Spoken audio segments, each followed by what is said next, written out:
저는 비즈니스 잡지 읽는 것이 취미입니다. 비즈니스 잡지는 사람의 의견이 아닌 실적과 숫자를 말하기 때문에 제일 솔직한 내용을 담고 있다고 봅니다. 또 흥미로운 것은 각 나라의 부자 순위를 발표하는 것입니다. 전 세계를 두루 돌아다니면서 각 나라의 최고 부자 50명의 명단을 발표합니다. 그들의 이름, 나이, 결혼 여부, 자녀의 수, 또 어떤 비즈니스를 하는지, 보유한 재산이 얼마인지 아주 흥미로운 내용이 아닐 수가 없습니다. 그런데 비즈니스 잡지의 한계는 아무개가 어떤 사업을 해서 얼마를 벌었다 하는 기사는 많지만 장차 어떤 사업이 전망이 좋고 사람이 어떤 사업을 하면 장차 돈을 벌 수 있을 것인가에 대한 정보는 제공하지 않는다는 사실입니다. 그걸 알면 본인이 직접 그 사업을 하지 못하러 잡지에 기사를 쓰겠습니까? 경제신문의 한계도 마찬가지입니다.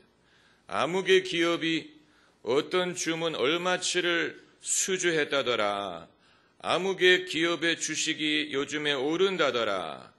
아무개 경제학자가 한국 경제 전망을 어떻게 본대더라. 이런 기사는 많지만 앞으로 어떤 사업이 돈을 벌고 또 어떤 사업이 전망이 좋을지 그것은 말하는 사람도 없고 말할 수도 없습니다.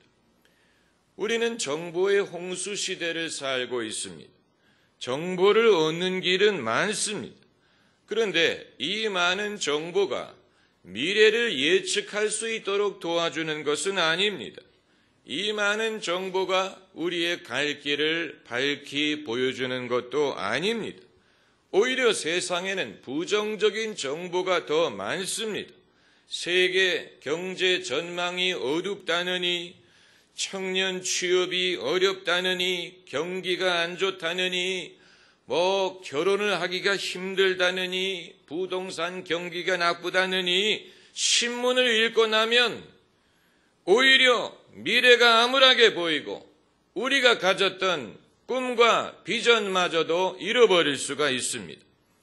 하지만 우리는 우리 미래에 대한 꿈과 비전을 잡지에서 얻는 것도 아니고 신문에서 얻는 것도 아니고 인터넷에서 얻는 것도 아니고 명문대 MBA 과정을 통해서 얻는 것도 아닙니다. 우리는 결국은 하나님으로부터 꿈과 비전을 얻는 것이고 성령이 우리에게 미래의 전망을 보여주는 것입니다. 오늘 본문 말씀 그대로입니다. 하나님이 자기를 사랑하는 자들을 위하여 예비하신 모든 것은 눈으로 보지 못하고 귀로도 듣지 못하고 사람의 마음으로도 생각지 못하였다 함과 같으니라. 오직 하나님이 성령으로 이것을 우리에게 보이셨느니라.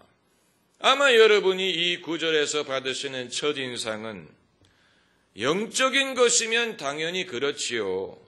영적인 것이라면 맞습니다. 하지만 사업, 교육, 국가의 미래 그런 것은 성령도 모릅니다. 우리가 공부해야 되고 연구해야 되고 세상 돌아가는 것을 알아야 됩니다. 이렇게 생각하는 분이 계실 것입니다. 여러분 생각도 맞습니다. 공부와 연구와 정보의 필요성을 부정하는 것은 아닙니다. 하지만 오늘 본문 말씀은 영적인 데에만 해당하는 것이 아니에요.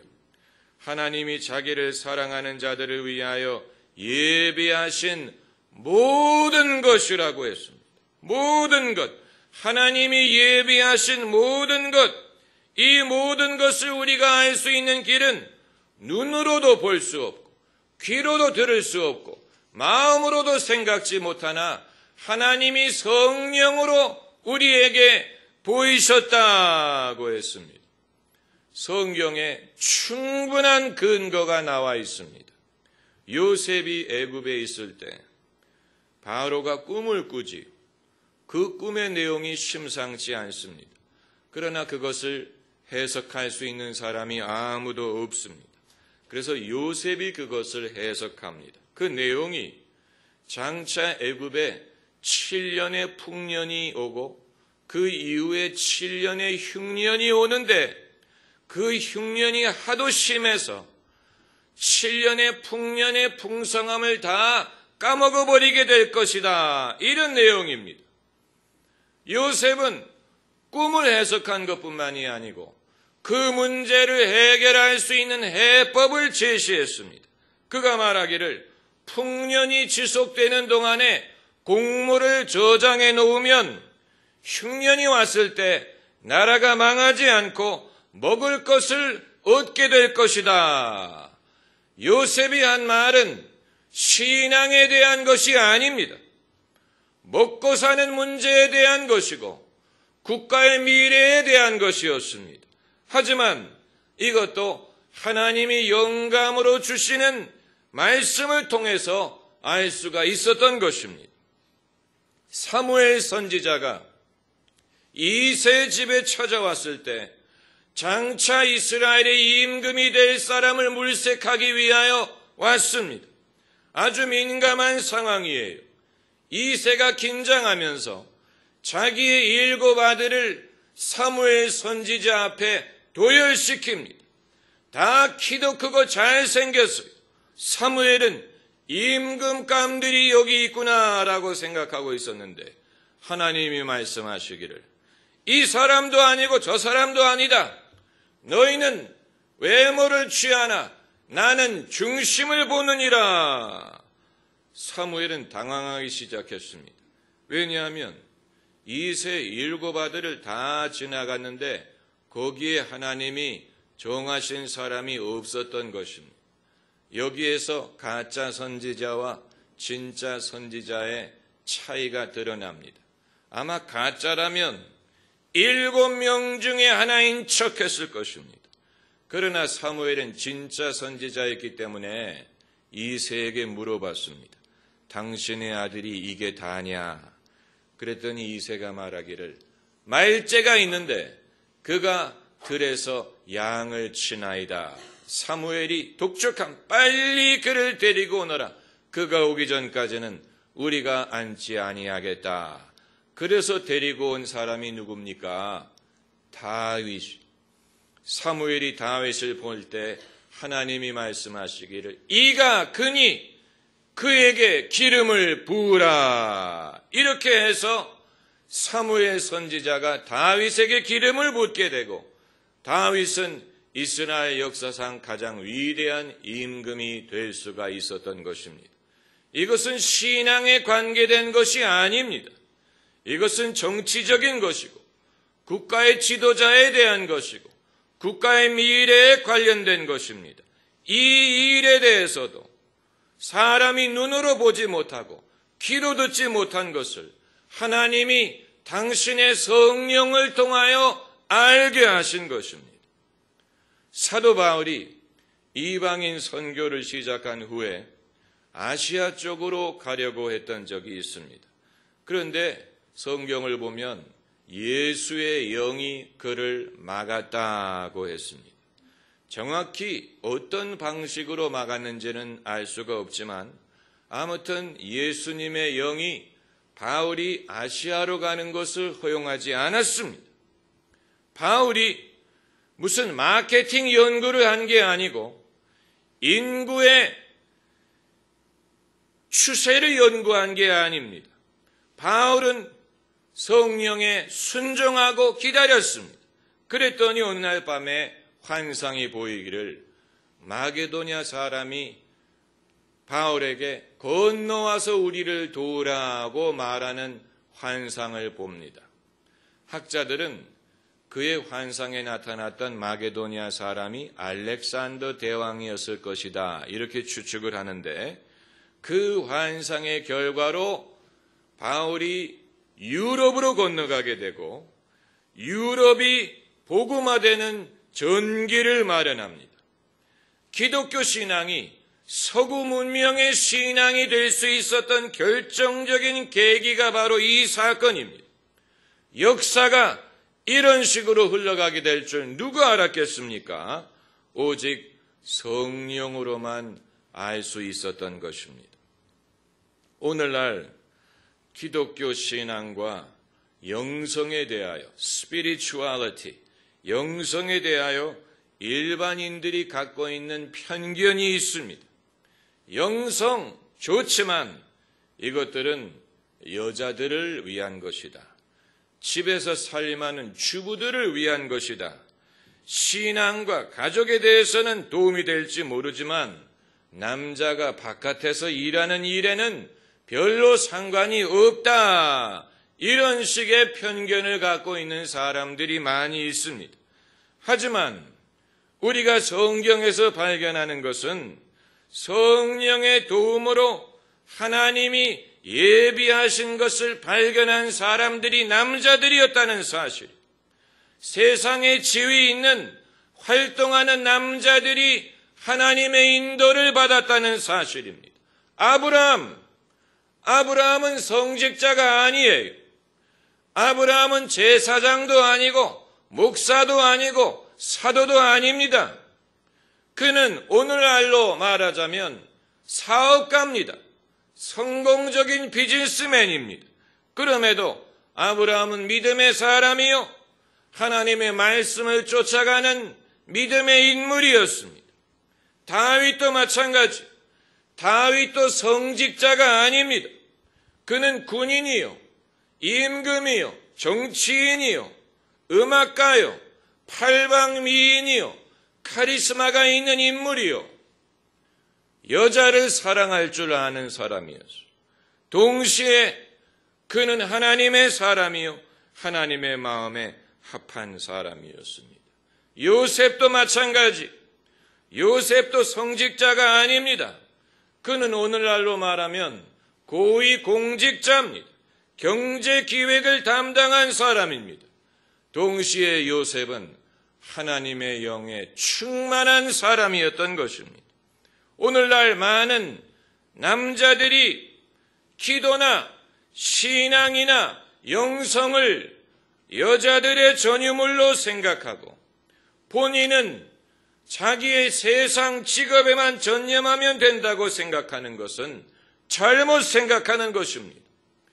미국의 대통령을 역임했던 지미 카터는 대통령이 되기 전에도 교회에서 썬데이 스쿨을 가르쳤고, 대통령 재임 중에도 교회에서 썬데이 스쿨을 가르치고, 대통령에서 퇴임한 다음에도 여전히 교회에서 썬데이 스쿨을 가르칩니다.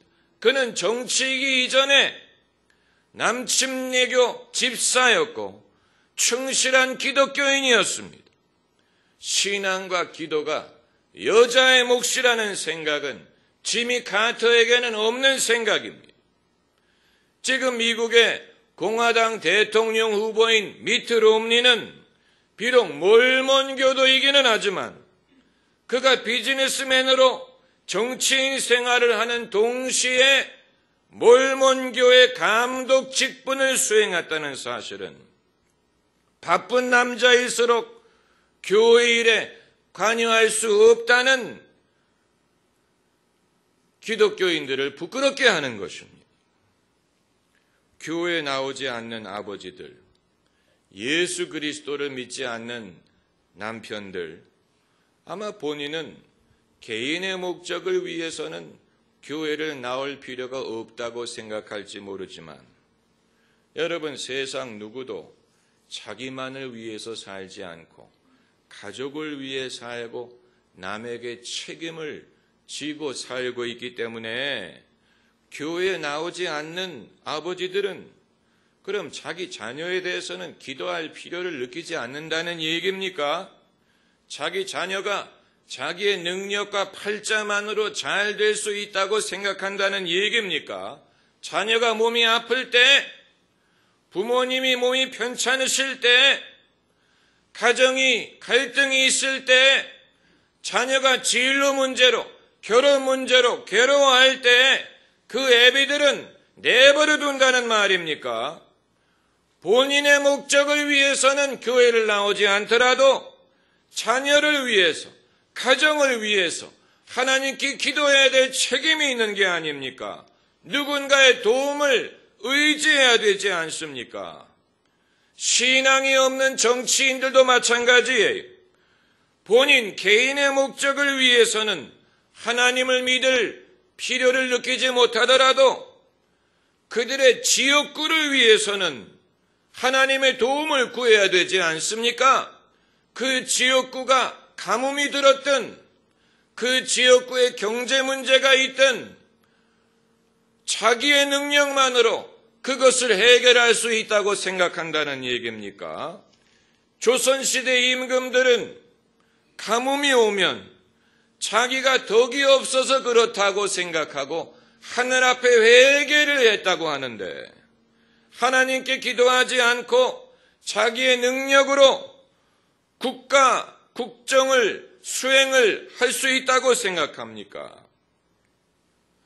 우리가 살아도 자기를 위해서 사는 게 아니고 죽어도 자기를 위해서 죽는 것이 아닌데 예수 그리스도를 믿는 것도 내 자신만을 위해서 믿는 것이 아닙니다. 그 사실을 아는 사람이 예수님의 제자요 하나님의 종입니다. 목사인 저도 제 자신만을 위해서 예수님을 믿는 게 아닙니다. 여러분을 유념해서 더 기도에 힘쓰고 더 믿음으로 살려고 애를 쓰는 것이죠. 우리 모두가 마찬가지예요. 이 세상 어느 누구도 안 믿어도 되는 사람 없습니다. 안 믿어도 된다고 생각하는 사람은 뭐를 모르는 것입니다. 지혜의 시작은 하나님을 경외하는 데 있다고 했습니다. 성령은 깊은 것, 곧 하나님의 깊은 것이라도 통달하신다고 했는데 하나님이 이것을 누구에게 보여주시느냐? 자기를 사랑하는 자들에게 보여주십니다. 자기를 사랑하는 자들을 위하여 예비하셨다라고 했습니다. 누구를 위해서? 자기를 사랑하는 자들을 위하여 예비하신 모든 것, 이 모든 것을 무엇으로 보여주신다고 했습니까? 성령으로 보여주신다고 했습니다. 지금 우리는 과거의 어느 때보다도 이러한 역사를 필요로 합니다. 그러므로 하나님이 뭘 예비하셨는지를 염려하지 말고 하나님만 열심히 사랑하면 됩니다. 하나님을 사랑하는 자를 위하여 예비해 주신 것이기 때문에 무엇을 예비해 주셨을까를 염려하지 말고 하나님을 열심히 사랑하면 됩니다. 우리 한국 사람들은 우르르 몰려가는 데는 은사가 있습니다. 남들이 우르르 몰려가는 데에 뭔가가 있을 거라고 생각을 합니다.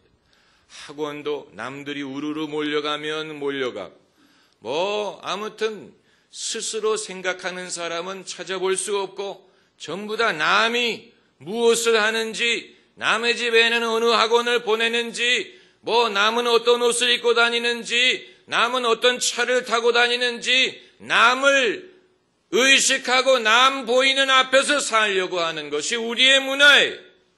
여러분, 목욕탕 물에 사람들이 우르르 들어가게 되면 물만 더러워집니다. 공부도 필요하고 정보도 필요하지만 하나님은 성령으로 이 모든 것을 우리에게 보이신다는 사실을 잊으면 안 됩니다. 몇 년 전 제가 제 아이의 미래에 대해서 염려를 하면서 새벽 기도의 시간에 기도를 하는데 순간적으로 하나님의 음성을 들었어요. 내가 걔를 위해서 계획하고 있는 것을 모르고 있구나. 이런 식의 음성이 순간적으로 제 마음에 와 닿았습니다. 내가 걔를 위해서 예비하고 있는 것을 네가 모르는구나. 이런 식으로 하나님이 물어보시는 음성이 제 마음에 와 닿았습니다. 그리고 순간적으로 마음에 용기와 위로가 생겼습니다. 지금 생각하면 그때 좀 더 여쭤볼 걸 그랬어요. 그게 뭐냐고. 모르니까 알려달라고. 여쭤볼 걸 그랬는데, 그때는 그 음성을 듣는 것만으로 좋겠어요. 그렇구나. 하나님이 우리 애를 위해서 뭔가를 준비하고 계시구나. 그 사실을 아는 것만으로 저에게는 위로가 되고 용기가 됐어요. 근데 지금은 다시 여쭙고 싶어요. 그때 대화를 다시 계속하자고. 그게 뭡니까? 여쭤보고 싶은데, 여러분, 하나님이 우리를 위해서 권고하신다는 사실을 아는 것만으로 우리에게 힘이 됩니다. 하나님이 우리 편이라는 것을 아는 것만으로 도움이 됩니다. 결과를 통해서 하나님의 역사를 볼 수도 있지만, 결과가 어찌하든 하나님이 당신의 뜻을 이루고자 하시는 의지를 갖고 있다는 사실을 아는 것이 우리로 하여금 결과에 연연하지 않고 모든 것이 합력하여 선을 이룰 것이라는 것을 믿을 수 있도록 돕습니다. 여러분, 요즘에 우리가 올림픽을 보면서 금메달 좋아요, 승리 좋습니다. 그러나 누군가가 이기기 위해서는 누군가가 져야 되는데, 지는 사람도 기도할 것 아닙니까? 지는 사람도 이기기 위해서 애를 쓸 것이 아닙니까? 그렇기 때문에 이기고 지는 것만으로 결과를 판단하려고 한다면 그것은 누군가는 기뻐하는 동안에 누군가는 낙심한다는 말밖에는 되지 않는 것입니다. 누군가가 좋아하는 동안에 누군가는 가슴을 치면서 후회한다는 말밖에는 되지 않는 것입니다. 만일 우리의 믿음으로 말미암은 승리가 내가 기뻐하는 동안에 다른 사람이 슬퍼하고 가슴을 치는 것으로 끝나버린다면 과연 그것이 하나님의 역사일까를 우리가 생각해야 되는 것입니다. 하나님의 선한 역사라면 이기는 사람도 기뻐하고 지는 사람도 위로를 받을 수 있어야 되고, 결국은 모든 사람이 하나님의 선하심을 경험할 수 있게 되어야 그게 진짜 하나님의 역사지. 나는 잘 됐다고 기뻐하는 동안에 남들이 낙심하고 남들이 마음이 상하는 것으로 끝나버린다면 우리는 하나님의 역사를 그런 식으로 쉽게 단정해서는 안 됩니다. 그런 식의 생각은 하나님이 나만 사랑한다고 생각하고 남도 나처럼 사랑하신다는 것을 간과하는 것입니다. 하나님은 악인에게도 해를 비춰주신다고 했고 악인에게도 비를 내려주신다고 했습니다. 선한 사람에게만 해를 비춰주는 게 아니에요. 나쁜 사람도 하나님은 사랑하세요. 그것을 우리가 알 때 우리는 때로는 우리가 기다려야 될 필요가 있고 또 때로는 내 차례가 올 것을 기다리고 양보해야 될 때도 있고 또 순간적으로는 손해처럼 보이는 것도 감당하고 그것을 참고 더 좋은 기회가 올 것을 기다릴 수도 있는 것입니다. 이것이 하나님이 역사하시는 방법이에요. 하나님은 승승장구하게만 하시는 분이 아니에요. 어느 누구도 승승장구만 한 사람 없습니다. 다윗 승승장구하지 않았어. 아브라함, 요셉, 바울 다 마찬가지. 그들은 인내하고 기다리고 때로는 핍박을 감수하고 그리고 하나님이 역사하실 줄을 믿고 믿음을 지키고 그러면서 그들의 신앙도 성장하고 또 하나님의 역사를 이해하게 되는 그런 이 인격과 신앙이 성장하는 것을 경험할 수가 있었던 것입니다. 여러분, 하나님은 당신의 때에 당신의 방법으로 우리에게 보여주십니다. 우리는 그것을 믿어야 됩니다. 의심하면 안 됩니다. 하나님을 신뢰해야 됩니다. 의인은 무엇으로 살리라? 믿음으로 살리라. 오직 의인은 믿음으로 살리라. 오늘날 우리에게 제일 필요한 것이 그 믿음이고 그 믿음대로 하나님이 역사하실 것입니다. 할렐루야. 기도하십시다.